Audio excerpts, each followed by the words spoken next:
Este es el primer video al respecto de leyes de conservación.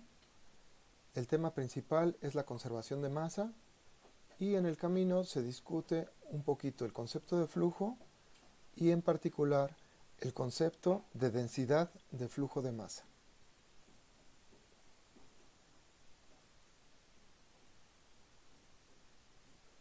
Comenzamos dibujando un esquema. Tenemos tres ejes. Estos ejes corresponden a la configuración de referencia. Y lo primero que vamos a poner aquí es un pequeño volumen, por ejemplo un cubo, que en este caso vamos a denotar con una V mayúscula. Ahora vamos a copiar este esquema para que quede muy claro que ese volumen está fijo. Este otro esquema corresponde a la configuración deformada y este volumen, que está exactamente en la misma posición que este de acá, en este caso lo vamos a llamar V minúscula 0. Ahora vamos a dibujar el cuerpo que se está deformando. En este caso dibujemos algo más o menos así. Podemos pensar que es aproximadamente esférico y que este volumen que dibujamos está dentro del cuerpo que se está deformando. Ahora en la configuración deformada vamos a tener algo diferente.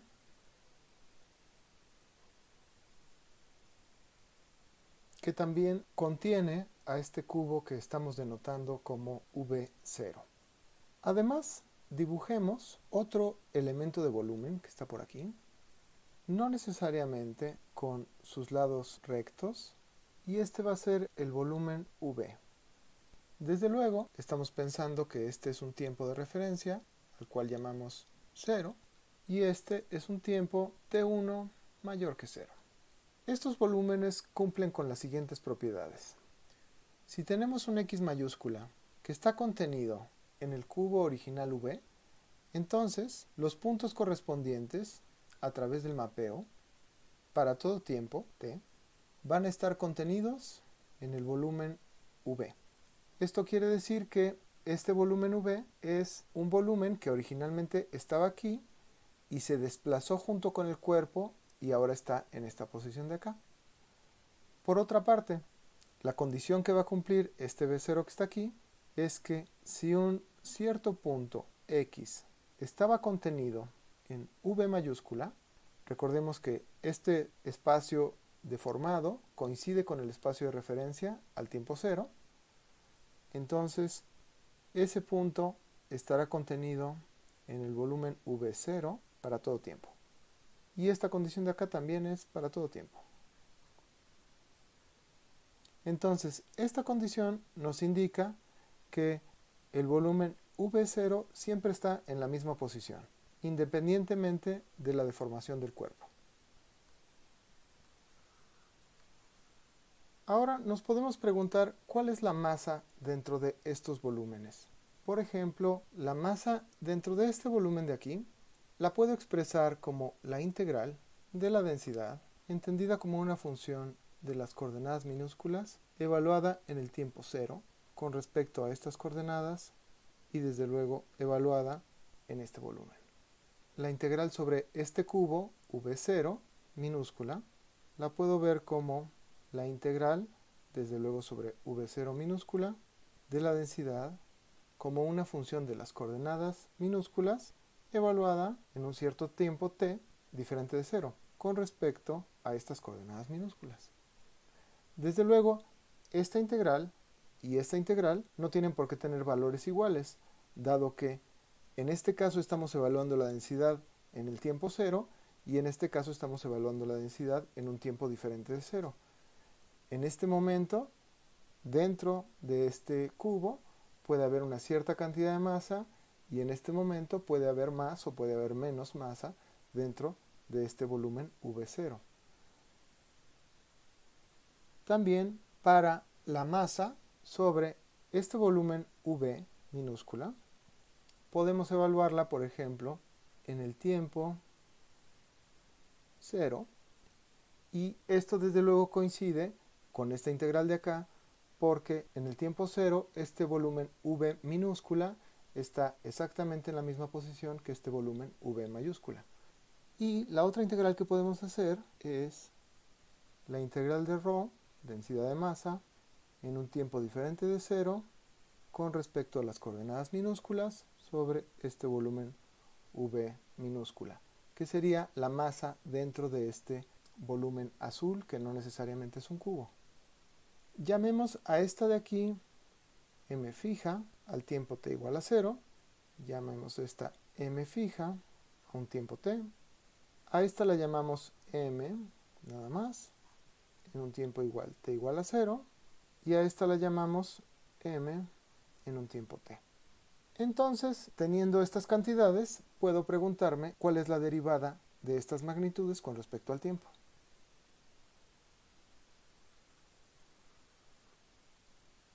Tomemos esta m fija y derivemos con respecto al tiempo. Eso es la derivada con respecto al tiempo de esta integral. Voy a dejar de escribir los argumentos de la ρ, pero ya sabemos que son las coordenadas minúsculas. Lo primero que observo es que esta derivada de aquí está bien aplicada en el sentido de que está aplicada sobre un objeto que depende solamente de la variable t. Aunque esta ρ depende de las variables x minúsculas y t, está integrada sobre las x minúsculas, entonces la integral completa no depende de las x minúsculas, solamente depende de t. Entonces esta derivada está bien aplicada. Dado que este volumen está fijo, puedo conmutar el orden de los operadores. Es decir, primero aplico una derivada y después integro. La derivada en este caso tiene que ser una derivada parcial porque esta ρ depende de las coordenadas x minúsculas y de t. Desde luego, en el paso de aquí para acá, estoy asumiendo que ρ es suave, en el sentido de que esta derivada existe. Después vamos a discutir un poquito ese punto. Luego, como mencionaba yo hace un momento, podemos observar que esta MF no es constante. Es decir, la MF evaluada en t igual a 0 es diferente de la MF evaluada en otro tiempo mayor que 0. Entonces, tuvo que haber entrado masa en este volumen V0 o salido masa para que la masa total haya cambiado. Es decir, hubo un flujo de masa. Este flujo de masa es la cantidad de masa que pasa a través de una cierta superficie por unidad de tiempo. En este caso la superficie es la frontera de V0. Y resalto aquí que estamos hablando de flujo de masa porque es el contexto en el que estamos ahorita, pero este concepto es un poquito más general. Puede haber flujo de momento o de energía o de otras cosas. Otra observación que se puede hacer al respecto de esta definición es que depende de que yo especifique una superficie. Si yo no especifico una superficie, no puedo saber cuál es el flujo al que me estoy refiriendo. Entonces, pongamos una superficie y analicemos un poquito el flujo de masa en este caso. Tomemos una superficie, por ejemplo, de esta manera, una de las caras del cubo, y llamemos a esta superficie dA. Ahora supongamos que el cuerpo, mientras se está deformando, tiene una cierta velocidad dada por este vector que está aquí. Entonces nos preguntamos, dada esta velocidad y esta área, ¿cuál es el flujo de masa? Una manera de saberlo es observar que la velocidad es un cambio en una cierta posición con respecto al tiempo. Esta expresión que está aquí la podemos escribir, quizá abusando un poquito de la notación, como una diferencial de longitud que es igual a una velocidad por una diferencial de tiempo. Es decir, cuando tenemos en una cierta región una velocidad que es aproximadamente constante, entonces para un tiempo pequeño tendremos un desplazamiento dado por este producto de la velocidad por el tiempo. Dibujemos aquí un vector correspondiente a este pequeño desplazamiento. Desde luego apunta en la misma dirección que la velocidad. Entonces aprovechemos este dibujito para hacer otro dibujito. Pensemos en una pequeña porción de masa que está en una posición tal que luego de este desplazamiento llega exactamente a esta esquina. Y luego en una porción de masa que luego de este desplazamiento llega a la otra esquina y a la otra esquina y a la otra esquina. Esto me define un paralelepípedo que es útil porque cualquier pequeño elemento de masa que esté dentro de este paralelepípedo, después de este pequeño tiempo dt, va a tener un desplazamiento tal que va a pasar a través de la superficie. Entonces, la masa que pasa a través de esta superficie en este pequeño tiempo es exactamente la masa que está contenida dentro de este paralelepípedo que está aquí. Expresemos eso. La masa, que es una diferencial de masa porque estas áreas son pequeñas, es la densidad por el volumen de este paralelepípedo, y eso es igual a la densidad por este vector de x, que es este, punto el vector que corresponde con esta diferencial de área que está aquí. Yo en principio la puse como un escalar, pero si tomo en cuenta la orientación de esta área que está aquí, entonces tendré un vector que es normal. Se puede ver que, incluso en este dibujo un poquito chueco, un vector normal no necesariamente tiene que ser paralelo a la velocidad. Y ese ángulo entre el vector velocidad, o en este caso el vector desplazamiento, y el vector correspondiente al área, va a ser un paralelepípedo más grande o más pequeño. Si son paralelos, será un paralelepípedo más grande, y si son oblicuos, con un ángulo muy grande, pues tendrá un volumen menor este paralelepípedo. Ahora escribamos esta diferencial de longitud como esto que tenemos aquí. Y busquemos el flujo. Va a ser también una diferencial de flujo porque estamos pensando en un área pequeña y en un tiempo pequeño. Esto va a ser igual a la cantidad de masa que pasó a través de la superficie dividido entre el tiempo que le tomó pasar. Utilizando esta expresión que está aquí, esto va a ser igual a este producto punto entre la velocidad multiplicada por la densidad y la diferencial de área. Si ahora yo pienso en una superficie que está compuesta de muchas diferenciales de área como esta, tengo un flujo total que es igual a la integral de este flujo sobre toda la superficie. Es decir, la integral de ρ por la velocidad punto la diferencial de área sobre esta superficie. De esta expresión se puede observar que esta magnitud que aparece aquí la podemos llamar, y así se llama de hecho, densidad de flujo de masa. Ahora, aprovechemos estas expresiones para el flujo de masa que estamos buscando. El flujo de masa que nos interesa es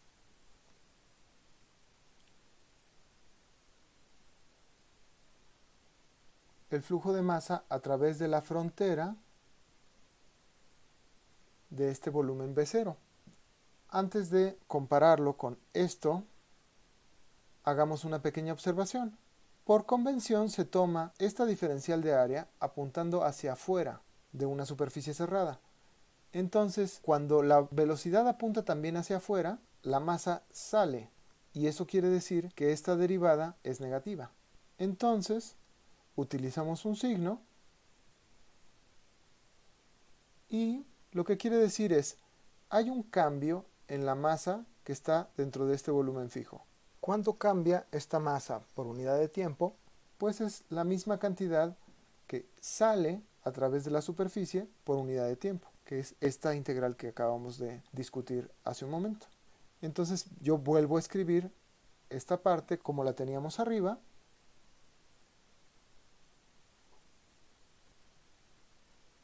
Aquí observamos que esta de este lado es una integral sobre todo el volumen y esta de la derecha es una integral sobre la superficie. Sin embargo, puedo utilizar el teorema de la divergencia para cambiar esta integral de superficie por una integral de volumen de esta manera.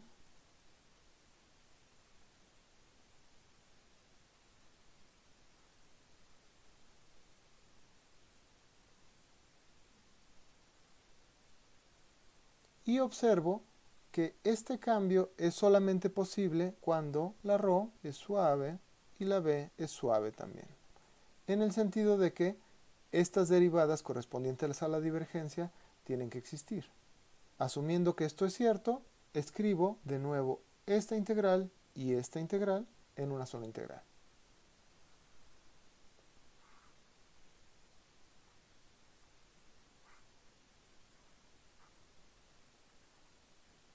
Ahora observo que este desarrollo que hice para llegar hasta aquí no tiene ninguna restricción especial en cuanto al volumen que yo haya escogido.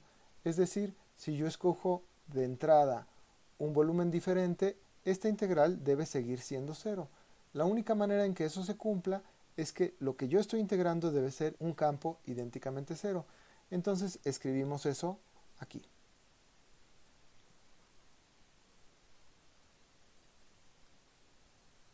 Esta ecuación se le conoce como ecuación de continuidad.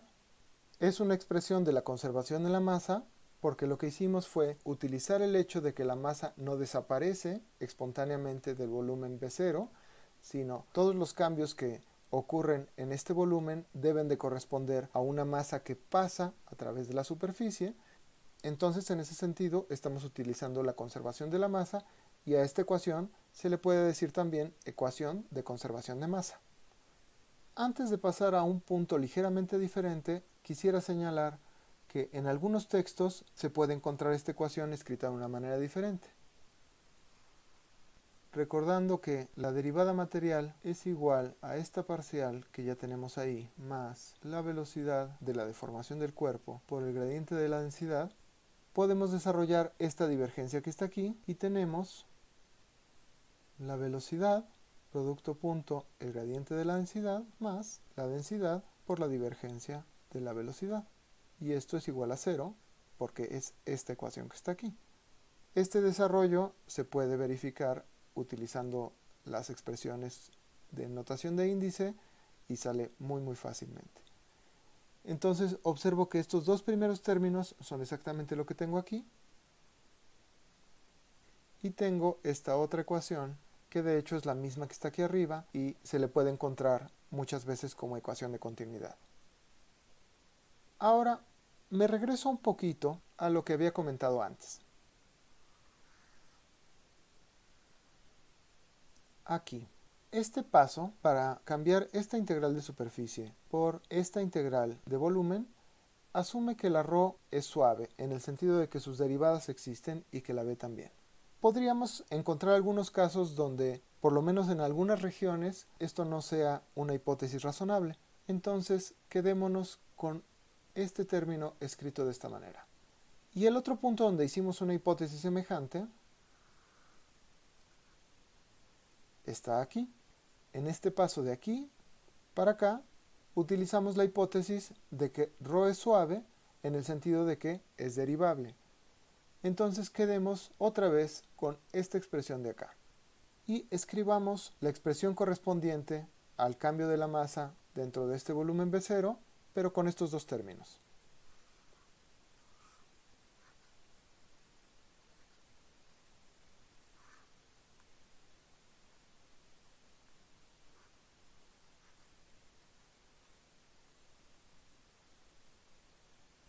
Esta de aquí, que también le ponemos un marquito, podemos decir que es una versión integral de la ecuación de continuidad y es un poquito más general en el sentido de que pide menos restricciones al respecto de las variables que involucra. No es necesario que la ρ sea derivable ni que la v sea derivable, por lo menos no en todos lados. Y la otra ecuación que vamos a escribir antes de finalizar este video es la que corresponde a algo que habíamos dicho desde el principio. Esta que está aquí. Lo escribo abajo. Yo me pregunto cuánto cambia esta m que definimos, es decir, cuánto cambia la integral de la densidad sobre esta v, que es un volumen que se desplaza junto con la deformación del cuerpo. Haciendo un análisis completamente análogo a lo que hicimos antes, podemos observar el flujo de masa a través de la superficie que le corresponde a esta V. El flujo de masa depende de esta velocidad que está aquí y lo calculamos pensando que esta diferencial de área estaba fija porque correspondía al volumen V0. En el caso del volumen que se mueve, no es igual, porque el cuerpo se está deformando y se está desplazando con esta velocidad, pero la diferencial de área se está desplazando con la misma velocidad. Entonces, ningún elemento de masa va a tener una velocidad tal que atraviese esta diferencial de área. En el momento que este elemento de masa se desplace, se va a desplazar también el área y no va a lograr atravesarlo el elemento de masa. Entonces, utilizando este tipo de argumentos, podemos decir que para el caso donde la diferencial de área se desplaza junto con la deformación del cuerpo, tendremos que el cambio en la masa contenida por este volumen que se desplaza junto con el cuerpo es cero. A esta ecuación la podemos enmarcar junto con las otras tres y podemos decir que es otra expresión integral de la ecuación de continuidad. Nuevamente, en esta expresión no pido que el arroz sea derivable. En ese sentido, es un poquito más general que las otras ecuaciones, estas dos, que son ecuaciones diferenciales. Lo más común es utilizar estas ecuaciones diferenciales para abordar una gran cantidad de problemas.